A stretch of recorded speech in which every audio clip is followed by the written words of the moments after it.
And we're live right here for the Lakers postgame. Lakers Fast Break. It's Gerald Glassford coming right back at you here. I am mobile today from Carlsbad at the Grand Hilton Vacations Club. Got the fire pit action going right behind me here. It is the Lakers postgame. Only Joe and I can think of this stuff there. There you go. Absolutely. I got a chance to see Joe live in person today. So I'm going to show pictures of that as soon as I get a chance. It is the Lakers Fast Break. It is the post game. Lakers come up with a big victory tonight. Yes, we know 14 feet of center weren't playing tonight, but still great performance by the Lakers in that second half. Really bogged them down on the defensive end. Absolutely fantastic. But here today to talk about the great victory, a guy who headed up our playback coverage, it is Joe Soro. Joe, the Lakers in that second half after a back and forth, very offensive first half, really got it done. They really settled down. They locked down the defense in that late in the third quarter, early in the fourth, and they really got the job done tonight, Joe. They were careless with the ball, but other than that, they did their job on offense. And of course, Anthony Davis was a terror in every facet of defense that you could be, especially being a short team, Minnesota, without Gobert and Cat. He was able to pretty much gobble up all the rebounds needed after all those either bad shots or missed shots, and it made a difference. It did make a difference. Minnesota kind of played above their heads a little bit. They were making every shot, it seemed like, in the first half. Then the Lakers went on a run at the beginning of the third, right before they sat LeBron. And then of course, within 2 minutes, the game was tied again. So yeah, it's I think the benefit tonight was Darvin Ham was able to sit LeBron enough minutes so that he could stay fresh towards the end, and it made a difference. As soon as he came into the fourth, he did something that I really liked. He started both LeBron and AD. Usually AD is probably sitting at the beginning of the fourth if they weren't as close as they were. Especially after that typical last quarter freaking shot that Minnesota made. But he started with Anthony Davis and LeBron into the fourth, and that carried him until they finally got enough distance with the lead to pretty much seal it. Just a great performance in that second half. Joe, when you saw AD was a game time decision, and then ultimately he was able to play, how big of a sigh of relief did you make, considering how fact that he could not move his arm on Friday night? Well, I heard before the game time decision info, I heard that it wasn't structural; it was muscle related. And being someone who's had shoulder issues in the past, muscle versus bone is a completely different injury. Sometimes you can tweak something, and in that instance, especially if it's muscle, where you have to kind of get some treatment or you got to get it massaged out or whatever, and you're fine. Looked like his was stuck. He just couldn't get his arm to maneuver. And once I found out it wasn't structural, it wasn't a torn labrum or a rotator cuff or a socket out or whatever, I felt pretty comfortable that he was going to play. I think I was more looking at LeBron. If LeBron was going to play, I found out LeBron was a game time decision. I actually felt pretty comfortable there that he was going to play. Otherwise, they would have probably just said he wasn't going to play. Once again, it is the Lakers Fast Break. The Lakers do win 120-109. I am poolside here at Hilton Grand Vacations Club in Carlsbad, California. Got the fire pit action going. Pool's right over there. Thinking I might take a dip here maybe before the night is done, but also here today, good man indeed. It is, of course, the president of the D'Angelo Russell fan club.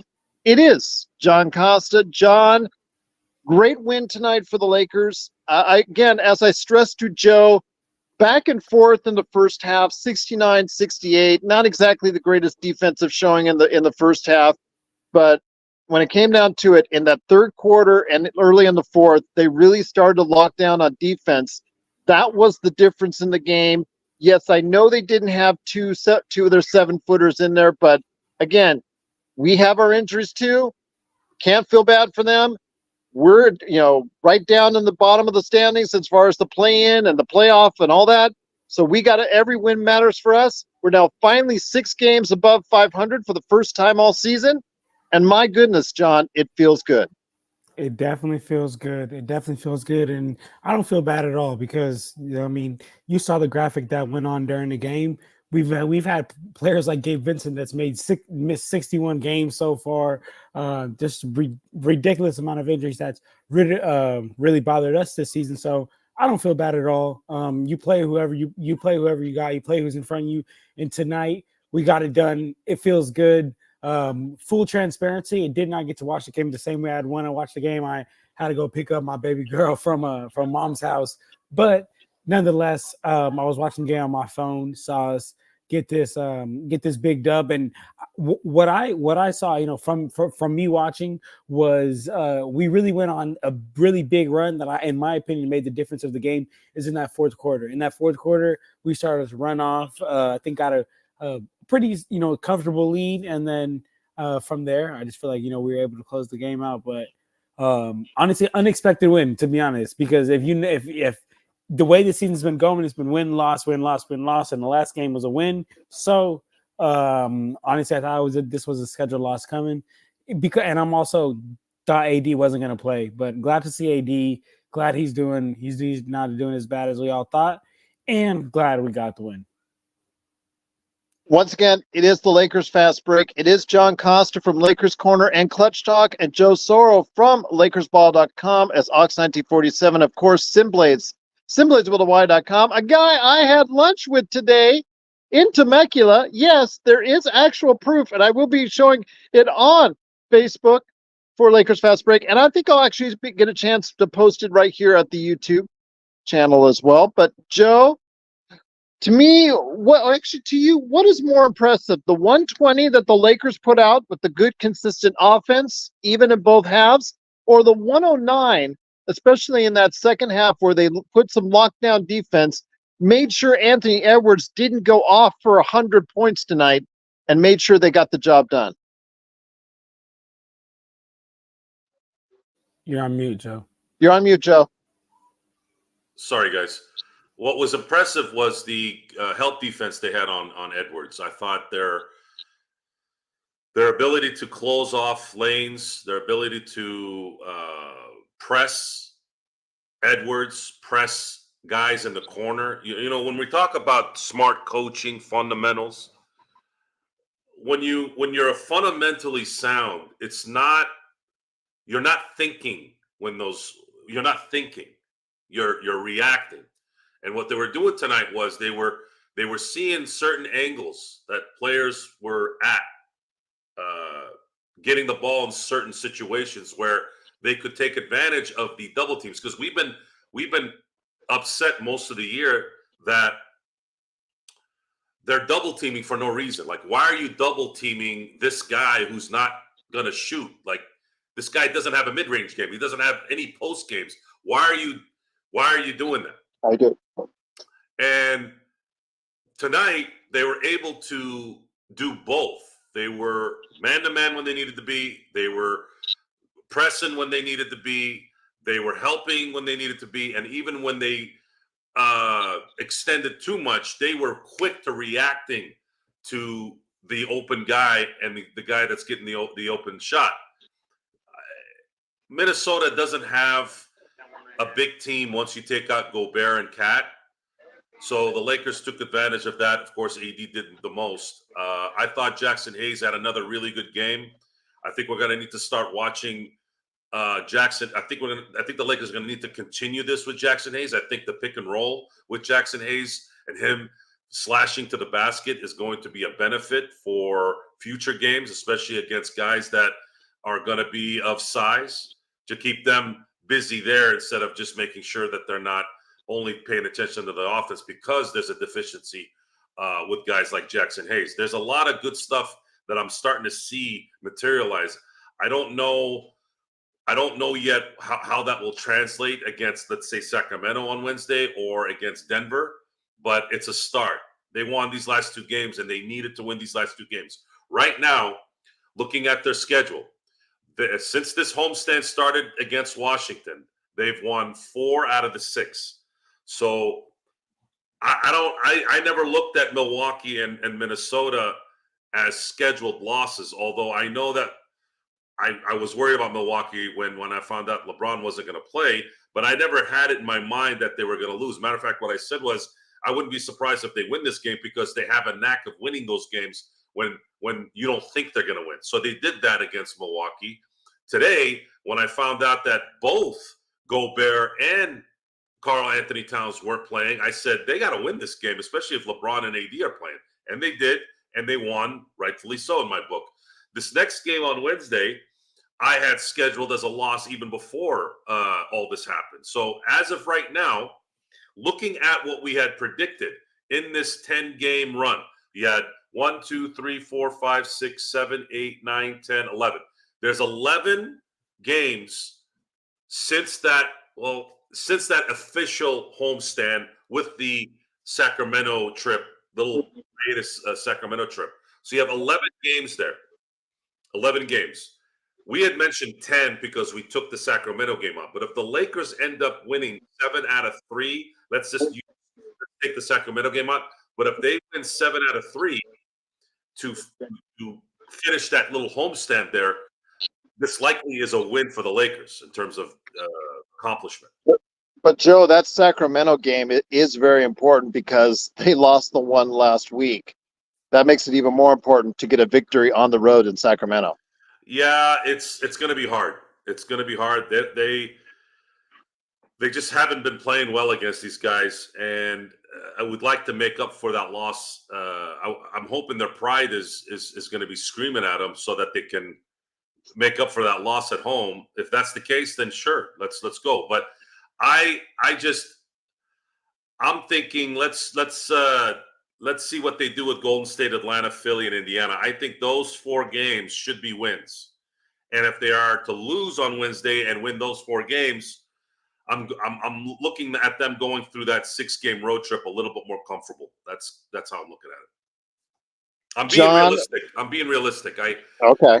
Based off the performance this year. If they buck the trend and go on a run here, of course, we're going to be very happy for that. Yeah, absolutely. But still, you're kind of guarded. Sounds like you're like me, where you still have that guarded optimism, where it's like, okay, I got to see more. I got to see a little bit more. John, are you like that? I understand there's 6 games above 500 for the first time this year, but are you like us, where you have that guarded optimism on to say, you know what, I think I need to see a little bit more before I fully buy into what the Lakers are doing right now, John? Absolutely. I still 100% have my guard up because of I've seen this team just have so many high ups, but so many very low downs.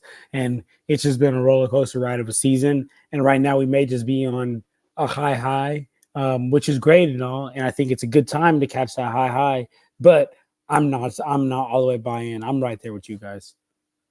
I hear you. So let me ask you this. D'Angelo, way he was a support character today, he went from being the main guy on Friday to someone in a supporting role. Austin Reeves hitting clutch shots in the key, as far as at the key moments of the game. Also, you had LeBron, doing a lot of what I think that Joe and I want him to do more, driving to the basket, getting fouled, getting to the line. AD, obviously giving what AD can, but D'Angelo wasn't needed as much today. Did that bother you that he was a little bit out of sync with what the offense was doing today? No, that doesn't really bother me. I don't, I am the president of D'Angelo Russell fan club, but I don't think that I don't want to, force something that's not there. And as much as I love D'Angelo Russell, asking for 9 threes every game, you're not. Yeah, you're not asking for 9 threes. I'm not asking for 9 threes every game. I mean, if he can give it to us, and if the defense gives that to him, then I'd be cool with him taking those 9 threes. But I don't want him coming down court forcing up 9 threes just to get 9 threes. And I mean, as much as like I was saying, as much as I like D'Angelo Russell, I think still a better option coming down court is run the ball through Anthony Davis and first LeBron. Do that. But as far as like D'Lo, I think it actually we should give him more credit for the fact that he went from being that number one guy and here, let me take over, to now I can also fit in and have a 13.9, 6 assists. So to me, You know, and I'm just gonna give him more credit. It means he's versatile and can do a little bit of everything. Once again, the Lakers do win 120-109. It is Gerald Glassford along with John Costa from Clutch Talk and Lakers Corner and Joe Sorrell from LakersBall.com. Guys, I am live from the Grand Hilton Vacations Club here in Carlsbad, California. I've got the fire pit right behind me, pools right behind me as well. I may take a dip later. But the thing is, Joe, when I'm doing this mobile, I can see all the comments as far as that there are comments going. I can't, but my phone is so, the screen's small enough where I can't make out exactly how Kurt is picking on me today. So I know he's ripping me a new one. I just don't know how. I just don't know how. So it's, Curtis ripping you Kurt's one. got free reign today on me. Yeah, Kurt's ripping you one, and it's very, very, very good. Good ripping. Yeah, it's usually good when it comes, but he always brings it. He always brings it. But the thing with to continue the D'Angelo Russell discussion. Yes, you'd notice that they were aggressively guarding him tonight. They weren't really letting him have any space.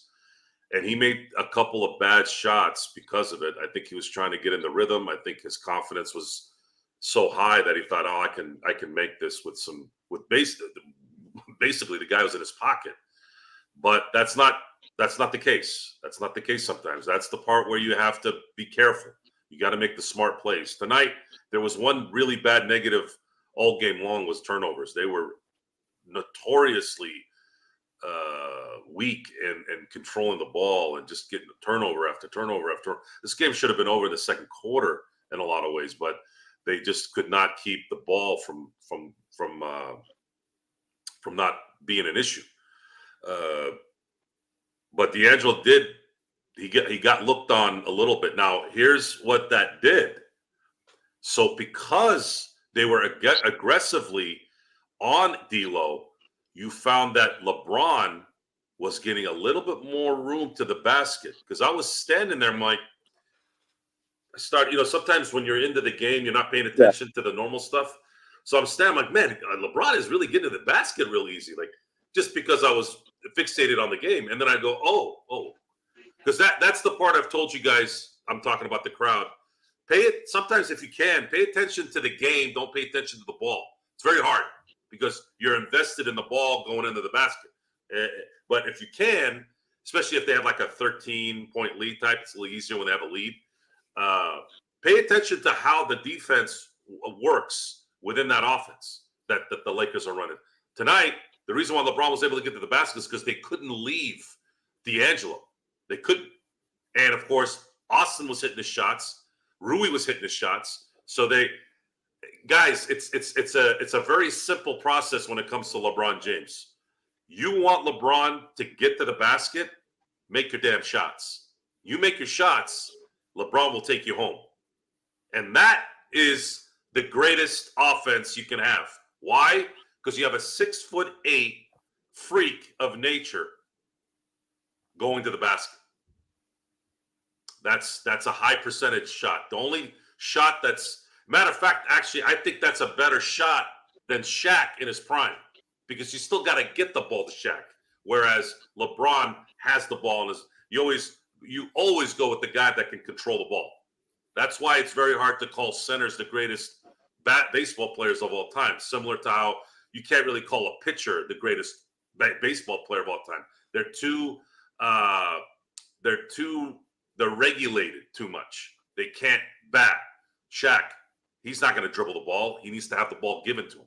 So tonight, if I'm looking at film, I tell the guys, you just need to clean up your turnovers. And I mean like a lot. And when you guys make your shots, this is what happens. You open up the lane for LeBron. And of course, what better player in terms of big can you get than AD when it comes to still being able to clear that lane for him and still be effective in getting those offensive rebounds like he did tonight. And to go for it, John. No, I was gonna say, to add to that, Joe, we were all talking about D'Angelo Russell, and then you talked about how the defense, the lane opened up a lot more for LeBron because the defense was so glued to D'Angelo Russell, and that's that's just a whole nother aspect of his game that, again, we can just another layer to appreciate him for being able to step up. And now he's drawn that huge defensive attention. And even that alone right there is just another layer and more credit to my boy D'Angelo Russell. I can just see now. I can see JSJ. I can actually see. I'm watching the chat, but my screen is only large enough to showcase like Gerald. I can see Gerald, but I can't see what really they're just like ripping me on here. Again, I got the fireplace going. It's nice and toasty warm here out here on a nice evening here in Carlsbad, California. It is the Lakers Fast Break. It is Gerald Glassford along with Joe Sorrell and John Costa. Truly appreciate you joining us. If you've not yet liked and subscribed, please like, follow on Facebook, subscribe to get the latest notifications on when we go live on the air with the latest Lakers Fast Break podcast. Joe, I mean, we got to keep this momentum going, especially for a very important game in Sacramento, because if they lose that one in Sacramento, they don't have a chance of passing them up in the standings. Yeah, for the Lakers, the goal has to be to guarantee yourself a spot. That's the key here. The only seed that can guarantee you a spot is a 7th seed. So that's the least placement that they need to get to. If they go to 8, they stay at 9, or go back down to 10, there's a huge risk that they won't make it to the playoffs. And it starts with winning Wednesday. They have to win these West games, and it would help, I would say. But they're not going to win every game the rest of the way, so you're going to have to get realistic on what's going on. I'd say maybe AD finally says to himself, I'm 0-9 against Sabonis. I'm coming for him Wednesday. I know I'd be gassing him up. Tomorrow, the next day, I'd be like, AD, this fool owns you. He owns your ass. What are you going to do about it? Are you going to punk him in his own crib? Like, dude, Sacramento is Staples North. Come on. Make Kobe proud. Make Shaq proud. I used to watch the Lakers go up to the old Arco Arena and basically turn it into No-Co or Shaq-Co or Kobe-Co. It's time to go AD-Co now, right? Although it's the Golden One. So, well, Golden One, you got LeBron James, who's the king, right? Well, put your gold crown on, man. Come on. Get this thing figured out against Sacramento. I'm getting tired of getting beat by these guys. And I think Wednesday would be a good start, because then the next 4 games are against teams where you're probably going to be favored. You were going to be favored in all 4 of those games. So win on Wednesday, and you'll be favored for 4 games after that to finish this homestand and really, really deal with a brutal 6-game road trip. It is going to be way more brutal than the one during the Grammy trip. And this is going to tell you a lot about the Lakers, this road trip, after they're done with this homestand. And you know, I'm looking forward to seeing it, especially if they're going to have results like this. Go ahead, John. No, I was going to say earlier. I actually meant to say this, but I had forgot, to be honest. But like I mentioned, I didn't get to watch this game as like deeply analyzing as I usually like to watch, and just like without being distracted or whatnot. But one thing that I am seeing here in the box stats, and Joe, you talked about a lot of turnovers, is I'm seeing Austin Reeves and LeBron led the way with turnovers. I mean, let's not. I'd be crazy to say to take the ball out of LeBron's hands, because that's just LeBron James. But as far as like Austin Reeves, and you guys tell me how you guys feel about this, but I actually noted this on my last game, because I take notes on every single game that I'm watching, and I felt like even last game, like there's times where Austin Reeves is bringing the ball up court when D'Angelo Russell's on the court, and like I don't know how I feel about that. Like I like Austin Reeves, but more as a 2. Like I honestly don't really want him bringing the ball up court, especially if D'Lo is on the court, because I need him to be the point guard. I need him to initiate the offense. So, and again, I see, like I said, high turnover rate in this game. So you guys let me go. You guys that like we're watching the game a little bit more intently this game? Like, was Austin Reeves again bringing the ball up court? Like, what was the deal? Or were these just nilly-willy turnovers? Because, again, top tier, I'm leading the team almost in turnovers like, for a second, third time. During the season, though, the Lakers have been one of the better teams. In fact, one of the best at holding on to the ball. So when they have a game like this, hopefully it stays an outlier as opposed to being the norm continuing going forward. So I'm hoping they'll go back to their being careful with the ball ways. So turnovers hopefully will not be an issue for this team going forward. At least that's what I'm seeing. If you average it out over the course of the season, they're still one of the best. And the fact is, on the good side, we've talked all year, Joe, about how bad this team was shooting from the outside. They're now knocking on the door of the top 10 3-point shooting teams in the league. What a surprise that is. I mean, we were just begging just to even for them to get to the middle of the pack. And look at them now, Joe. Look at them now. Well, it makes a difference when you have someone like D'Angelo Russell hitting 47% from three since January 1. You have Austin Reeves, who we've been begging to get the ball in open space as much as you can because he seems to hit open shots. Rui's helped as well. Taurean Prince isn't playing as many minutes, which has been a benefit because he's able to make shots better when he plays less than 20 minutes a game. We had I think it's a new patron here on our chat. What's up? How you doing? Is it Chris Vivenko? He had a question about. Welcome, Chris. I'm going to answer this again. Sorry, guys, if I don't get to you quick enough. The more people. I know.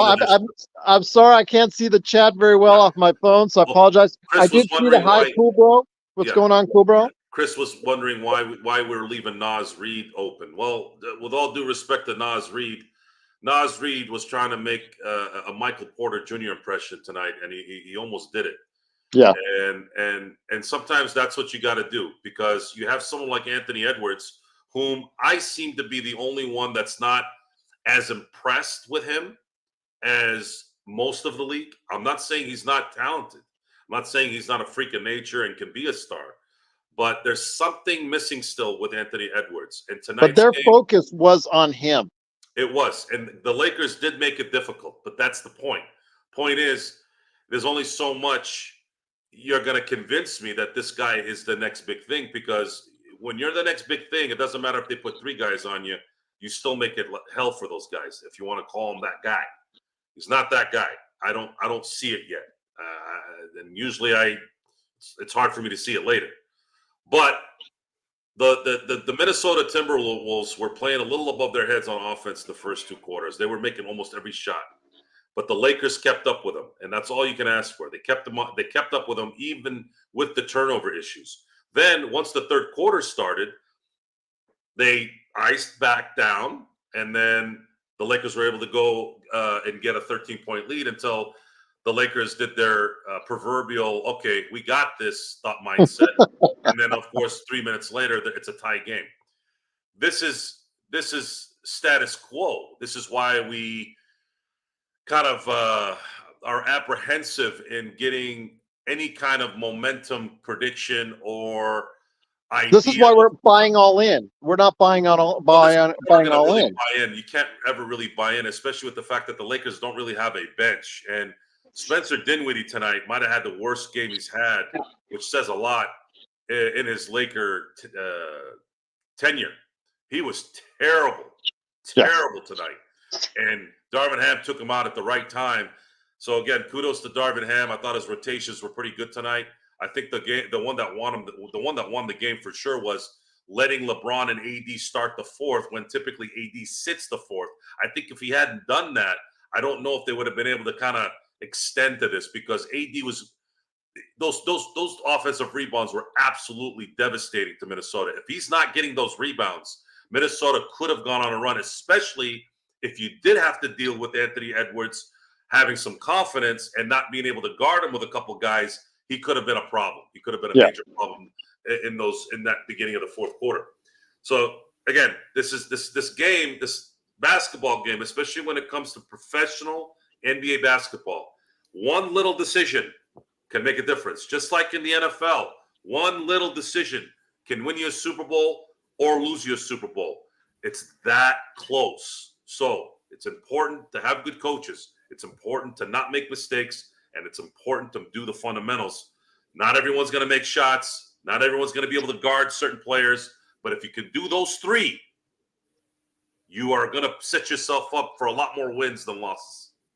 To jump in here real quick, because I see whoever this Cali69 person is in the chat said this guy didn't watch the game when I was talking about the Austin Reeves take. First of all, I did not say Austin Reeves had a bad game, and I already said that I was not able to watch the game the same way that I do every single game. So if you want to start coming at people, we can gladly do that, brother. But my point was about the turnovers. It is this game, it is last game, it is the game prior to then. He almost every time is leading the team in turnovers. And what I was saying was, let's not have Austin Reeves bring the ball up court, because he is not a playmaker. Our playmakers on the court are D'Angelo Russell and LeBron James. So if either of those guys are on the court, I don't want Austin Reeves bringing the ball up court.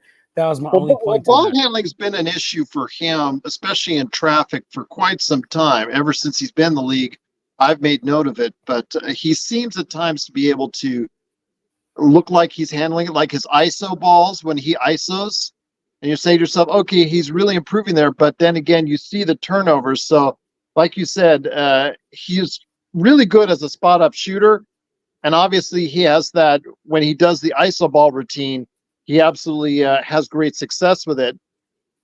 So it's kind of concerning when you see the fact that he's not able to put it together 100%, especially when it comes to the turnovers. But I get your point. But he did have overall a good, strong game. And he was able to hold off and get a lot of help in guarding Anthony Edwards, which obviously was very much needed because they needed all the help they could get on Ant tonight. Yeah, honestly, Austin Reeves is a really good scorer, and really good scorers in basketball where they need to be is that two position, not that one position, especially with the team that we have, because with the team that we have players that need to be set up. They need to get play. They need to get the play made for them, and then they can go ahead and finish it. I.e. LeBron James, i.e. Anthony Davis, i.e. Jackson Hayes, i.e. all these guys that are on our team that really need the play made for them. And Austin Reeves, like I mentioned, that's not his strong suit. His strong suit is going to get a bucket, which I love it. But players like that, you need to put at that two position, because it's also kind of, I'm not comparing him to Devin Booker. Well, he's not a point guard. At various times, the Lakers have tried to make him a point guard, or at least a guy as far as a backup point guard when the normal point guard rotation is down. So at times he's had to handle the ball. Tonight he didn't, obviously, as much as he needed to with LeBron there. But LeBron, you're always going to get the turnovers just because of its usage. You're just going to get there. The thing is with AR, how much are you willing to take as far as how much of the ball do you want in his hands? Personally, I would love to have him as a spot up, and someone maybe could go ahead and do his ISOs on occasion. But if you're asking him to do too much, that's when you see the turnovers start. Yeah, and that's why I think that two position is love. Look at Gerald getting some service right now. Look at that. I love to see it. But anyway, that's when you see him at that two position. At that two position is where I like to see him at, because he just has to worry about getting the ball and going to get a bucket. So that's all. That's all. Gerald having a great time right now. You're on mute, Gerald. I was, because we're just positioning things around here at the Hilton Grand Vacations Club right here in beautiful Carlsbad, California. It is the Lakers fast break. Joe, I ask you this. The team is now 6 games over 500. So I ask you, is the possibility there for the Lakers to get to 10 games over 500 before the end of the season?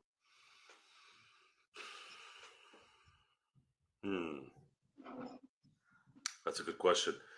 Ask me that question after the homestand. Okay, fair enough. I mean, I think the Sacramento game is really important if that's the case. Because let's say they lose to Sacramento, let's just say, and then they win the next 4 games at home. They're sitting at 9 games over 500. And then before they go into their 6-game road trip.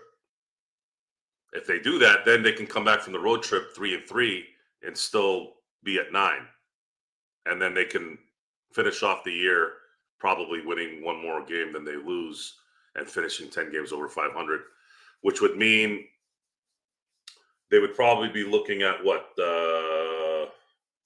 47 and 35. That's 12 games over That 500. would Wow. be that would. I mean, you'd have to be 46 and 36. Yeah. Yeah. Yeah. That to me, I think 46 or 45 wins, I think is realistic for So me. they have to win 10 of the remaining games. 10 of the remaining 16 games. I think that's doable. Which is doable. Yeah. I think that's doable. What do you think, John? That is absolutely doable, but I'm gonna be honest. I don't want to get my hopes too high.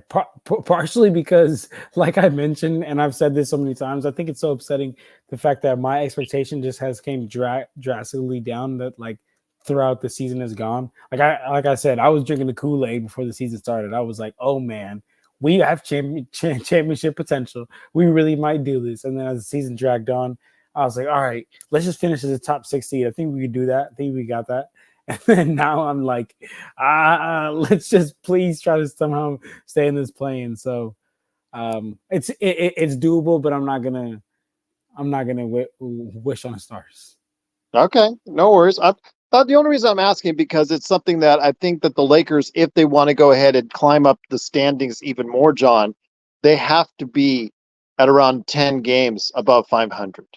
If you are thinking out there, because people talk about 7, 8, because people are still talking about that for the Lakers.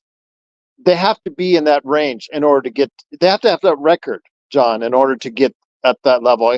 If they're only 5 games above 500, John, that's not going to get it done. They're still going to be in 10th place if that's the case. Yeah, I mean, it's gonna be tough. It's gonna be tough. I want to see the Warriors schedule. I don't know it off the top of the head, but I want to see. The Warriors schedule is a lot easier than the Lakers. I'll leave you with that. Well, I would hope so, because I mean, not that I wouldn't hope so, but I would guess so, because I know the Lakers have a super tough schedule. Yes, and plus the games on the road, even their easy games like at Washington, that comes off a back-to-back. Joe, that's the thing. We talked about it.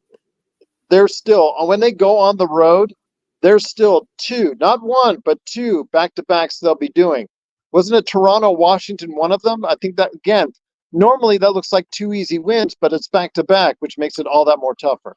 It's worse than that. They have 2 back-to-backs. That means they're essentially playing. To simply put it, they're gonna have 2 days off in those 6 games. So they're gonna play Milwaukee, Memphis to start the road trip back-to-back. Then they have a day off.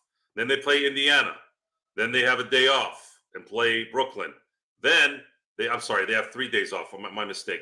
3 days off, and then to finish the road trip, they got to go to Toronto, then go back down to Washington the next night. It's a brutal way to end the season. Absolutely brutal. And for a team that already played one more game than anybody else. Here's the problem too. Here's the other problem. They're finishing up the season on the road in conference. The only problem is they're playing the 2 teams in conference that are the furthest away from California, from the Western Conference. Memphis and New Orleans. Both Memphis and New Orleans technically should be an East team. They should be East teams. Matter of fact, when Vegas gets a team and Seattle gets their team, when they expand, it's very, very, very likely that Memphis is going to be the team that moves to the East to even out the conferences. And New Orleans, remember, they're still fighting for the 5th playoff spot. They're still looking to lock that down. Fighting anymore. I think they've solidified it. Yes. Right now, they're 2 games ahead of Phoenix and Sacramento, and they've won 4 in a row. I don't see how anybody's going to probably catch them if they continue to play the way they're playing. Yeah, the that's Lakers' true. The Lakers' only shot right now is to get, really honestly, is the 7th seed if they want to get a guaranteed spot. But it's very likely they're going to probably get as high as 8 and stop there. Real quick, Sure. Robert Wheeler in the chat here said, John, what do you think the floor and the ceiling is for this Lakers season? So I don't know if you mean like seating wise or just like the actual team, but I can answer both of those. As far as seating wise, yeah, I agree with Joe. I mean, I think uh, ceiling, if all goes right, not only for us, and we can not have any little LeBron hiccup anymore. I mean, AD can't have those little hiccups anymore, and we have to continue to play well as a collective unit. I think that ceiling could be like probably could be an eighth seed. A seventh seed is just not very do. I don't think it's too doable. But what I will say is, as far as like playoff wise, because I've been saying this before the season even started. I think this team is built for the playoffs. Like we're a better team we're a team that's betterly built to play in the 7-game series than versus this 82-game season. Partially because a very important piece of this team running at its best is a 39-year-old. So I totally understand why that's the case. So that's understandable. But like I was saying, so I would say probably around like that 8th seed.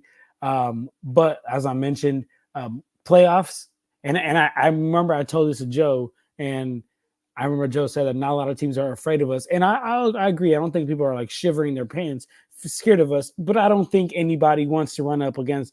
I don't think people are choosing us. I think people would rather duck smoke and go for another team in the If we're 7-game series. healthy and we're still shooting like we are, John, then we do present a problem for some teams out there.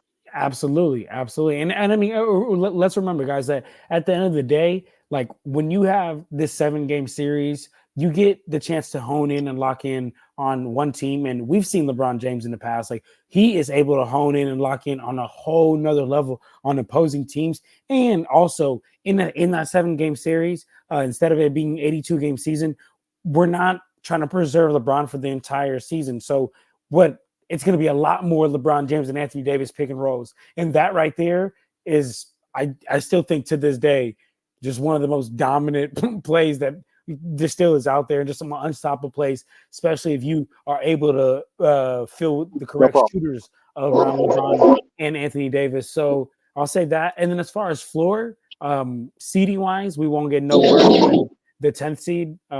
Absolutely won't get Joe. We won't get any worse than the 10th seed. But as far as like playing wise, floor would be honestly. Remember when we were on that really bad like losing streak, and that during our homestand, that was probably a floor because D'Lo wasn't stepping up. LeBron was still taking games off. Like he thought we were just gonna figure this out. But as far as that, I'm not really going to be worried about that right now because we're not falling no lower than 10th seed. But I appreciate your question, Robert. No, that was long-winded. I will answer No all worries. questions that come to me. No, absolutely appreciate all the comments and questions out there. It is the Lakers fast break. The Lakers do win 120-109.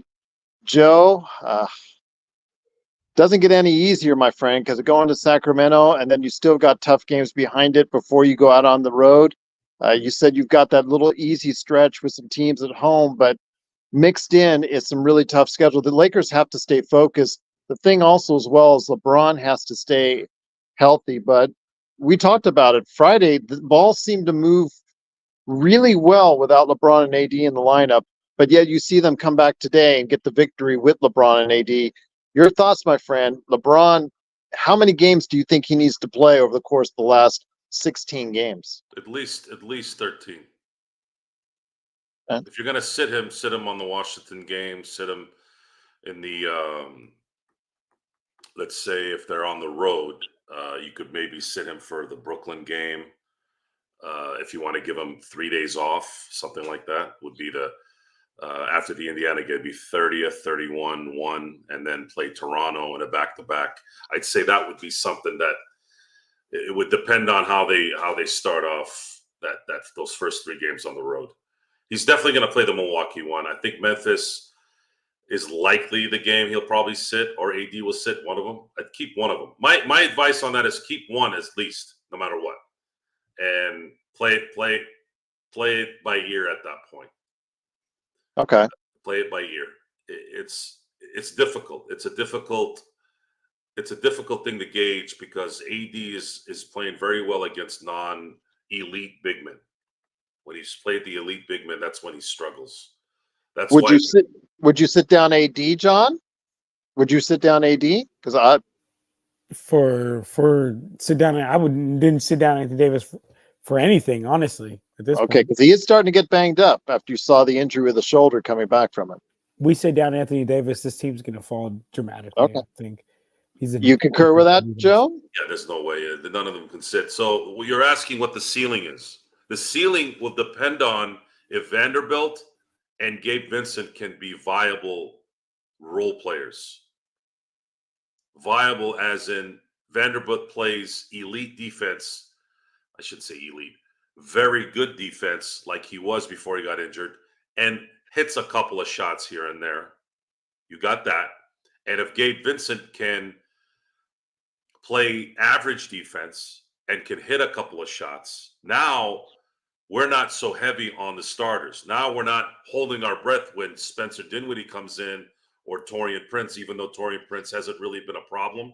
I think he's doing enough to where he's playing enough and contributing enough. Tonight, shot 3 out of 6, 24 minutes, scored 6 points. He's a plus minus 11. That's Prince's game right there. That's the perfect amount of minutes, if not maybe a little less. Jackson Hayes is someone that I've been very, very, very proud of. I got to be honest. He was the pick and roll offense for Jackson Hayes. It's created such amazing room. And why? Why has it done that? Well, D'Angelo Russell. There you go, Joe. Because now they can't sag. You sag, and if you don't go over that screen, bye-bye. Guess what? If you do, if you're half a second slow, all of a sudden here goes Jackson Hayes with his athleticism to the basket, and it's over. Look, guys, basketball is not a difficult sport. It really isn't. You know what's difficult? Baseball, golf, math, cricket, pickleball. I'm just kidding about the last one. Basketball is extremely easy, especially when you're 8 feet tall and can jump and move. Think about it. Jackson Hayes was the 8th overall pick in the NBA draft. Why? Because he can jump, he can move fast, and he's tall. And sometimes I'll just say maybe he'll be this, because you can't grow somebody like him. You can't teach someone his speed, and you can't teach someone like him how to jump. You can't. That's all natural. So there's a little bit of fundamental advancements going on now. There's also a lot of confidence. D'Lo, AR, Rui, they're making their shots when they're open. They're getting to the basket. The only thing I ask of them is try to get rid of this nonsense shooting. Stop doing that. Just don't do it. Unless you want to do it with a 16, 18-point lead, and you feel pretty comfortable just to give it a shot every now and then. But I still wouldn't do that because it creates bad habits. The Lakers need to tighten up their turnover situation a little bit and just keep doing what they're doing. And we're going to wait and see if Gabe Vincent can acclimate himself after basically missing the whole year. I don't know how he's going to be a positive player on this. How do you who's ever done that? Who's basically not played all year and then all of a sudden is part of a title run that helps the team win? I don't know anybody that's done that. It's honestly kind of dangerous to the team at this point. Like, he might come in and kind of ruin some things, to be honest. Vanderbilt, though, if he does get healthy and does come back, he's different because he's not relied upon on the offensive scheme. Yeah, I mean, yeah, because Vando is really just like how you said, defensive. Reason we got him there is to be a defensive menace. But I think that when Gabe comes back in, a reason that we brought him in is to not be one of those guards that is able to run the pick and roll, is able to play make, is able to knock down a 3-point shot, and those are all things that you do in rhythm with your team, and hasn't gathered any rhythm with nobody, so it's gonna be a tough one. I'm not gonna lie. Again, I think I'm sold, and I know this is crazy because the man's played like 5 games, but in those 5 games, it was just so far off and far removed from the Heat culture, Gabe Vincent that we saw. I'm honestly convinced, even if it's 5 games, call me crazy, I don't really care, that we got finagled again by another one of those Heat culture players who just they perform well in that Miami Heat structure because if you can just buy into what they got going on, they got literally, I think, in my opinion, the best coach in the league right now. And they got just a great organization all around and good leaders on the team. So you buy into their system, then you can just look like a good player, i.e. Kendrick Nunn, i.e. Gabe Vincent, and i.e. freaking Hassan Whiteside. Like, to be honest, man, these are gladly we didn't take the bait on Hassan Whiteside. I mean, he wasn't available, but we took the bait on Kendrick Nunn, and now my man's is in like Germany playing basketball. And I think we for sure took the bait on Gabe Vincent, and hopefully he'll prove me wrong, but I don't believe it. Once again, it is the Lakers fast break. The Lakers do win 120-109. Joe and John, I think I should be able to close this out before Joe comes on with his nightcap here in about 7 minutes. At the top of the hour, it is Lakers Nightcap with Joe Sorrell. I'll have just enough battery for that, John, just to give you FYI on that, because I'm about 14%, but I should be able to finish it out strong. But don't forget, everyone, please hop over to Joe's Nightcap, Lakers Nightcap with Joe Sorrell tonight, where we'll be talking about, I'm assuming, the Lakers victory even more, but also what else you got planned? A new acquisition for the Steelers, possibly? Yeah, we'll discuss a little Russell Wilson since it just happened right before the show. And then we'll talk more Lakers because I know most of our nightcappers like to talk Lakers instead of kind of veering off into other subjects. We'll play it by ear. I always try to get into let the defense come to you type mindset when it comes to the show. And with that, I am going to go prepare for that. And thank you for having me on here. You got it, my friend. And we'll see you on Wednesday. I'm assuming you're coming back Wednesday. No, I'll still be on the road doing something mobile on Wednesday. I told you, my girl, we had the concert, remember? Yeah, that's right. Yeah, Well, so I'll be doing something. We'll figure out the I may be near Staples Center. Good. We'll figure out the Crypt. structure if this seemed to work out. So maybe we can continue this until you get back. But in the meantime, I'll start preparing my drinks here for the nightcap, Sunday nightcap, a little special nightcap for tonight, especially with the win. And again, for those of you who can't make it, we'll see you on the next one on Wednesday, and then we'll go from there. We'll see if we can try and provide some good stuff for you in the meantime. Maybe Monday or Tuesday, do a show then. But it is Joe Sorrell. Please join him in a few minutes right there on, of course, the Lakers Fast Break channel on YouTube and Facebook. But John, before we head on out, just want to hear some good thoughts, my friend, on the Lakers. And again, a big victory tonight. Lakers 6 games above 500 for the first time all season. Your thoughts, my friend, before we head on out. Look, guys, big victory tonight. We mentioned being over 500. That's huge. But what I'll say is we got to keep it rolling, man. I'm expecting a win next game. I'll be honest with you. Even though Anthony Davis has been dominated by Sabonis, I really hope that he has some type of pride, some type of fight in him and says, yo, all right, come on. I'm not going to let this dude outdo me. Like, I'm the better player. I'm the more dominant player. Let me go out there and make a statement game, get another big win.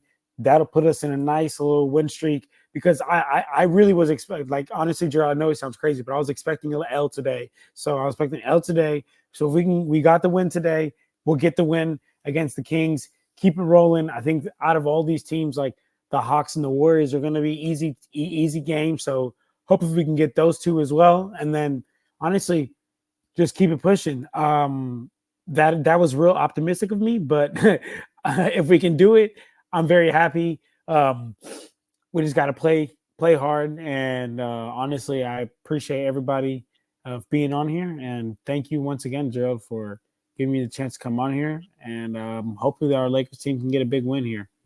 You got it, my friend. Appreciate it as well. But before we head on out, I do want to ask once again, the game on Wednesday is truly important because if you don't win that game in Sacramento, the Lakers, even if they come close to or tie Sacramento, it's not going to matter because there'll be 2 games. The tiebreaker is all Sacramento. So that's how big this game is coming up here on Wednesday. Anthony Davis, man, we're leaning on you. We're leaning on you, and we're gonna see what we know. This is where they separate the boys from the men. Is Anthony Davis gonna step up here? There's no way he doesn't hear the noise. There's no way. He's probably in the chat right now, Joe. He's probably in the chat right now, thinking like, "Damn, We've had Joe Ingles in the chat, so there you go. So there you go, right? There you go. He's probably in the chat right now saying, "All right, I need to get this together because I'm 9-0.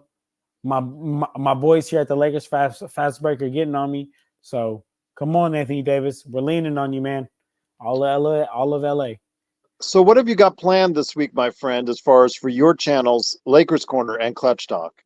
Yes. So I will be dropping some great content on Lakers Corner and Clutch Talk. So you guys please come check me out. Clutch Talk is my NBA talk show. I drop 2 episodes per week. That's on YouTube, podcast, Spotify, and also I will do and on my Lakers Corner. That's strictly on YouTube, and that's just where I bring all type of Lakers content. And then I will be also, if it's cool with you, Gerald, at some point going live here on Lakers Fast Break. I don't know when yet. I have to look at my schedule, but I'm going to text Gerald to get that all figured out. I'll make sure to make the announcement for you guys because love going live with all the chat here, man. You guys come join us. Big old Lakers therapy session. I just read everybody's comments and okay, well, that's good because I'm glad you've been reading them because I can't really see them 100%. So let me ask you this. How many people have talked about the nice flaming pit behind me? Layers of hell, devil, whatever. Probably all those jokes in there. We've they've all been talking about that. They've been talking about your haircut, Gerald. They've been like, they. I got my haircut like 2 weeks ago. These guys are slow. Come on, guys, you guys not paying attention. Yeah, people were saying nice haircut, Gerald, but they said you're by the fire. They said you might take a swim. So I might because the pool's right behind me here, right after the pit. There's the pool there and the jacuzzi. So I'm thinking about doing that here in a bit. Gerald, you should do it. 805 Hiking just said Gerald looks 10 years younger. So there you go. There you go. And look, Gerald, you deserve it, man. You deserve it. So take the time, take the vacation, enjoy, take the hot tub, the pool, whatever it is, man. Gerald, well, I got my family over there. They're at the other fire pit. They've got the s'mores ready for me. So I'm gonna have some s'mores first. There you go. Can't do a fire pit without some s'mores. So there you go. No, you can't. Well, we appreciate you, Gerald.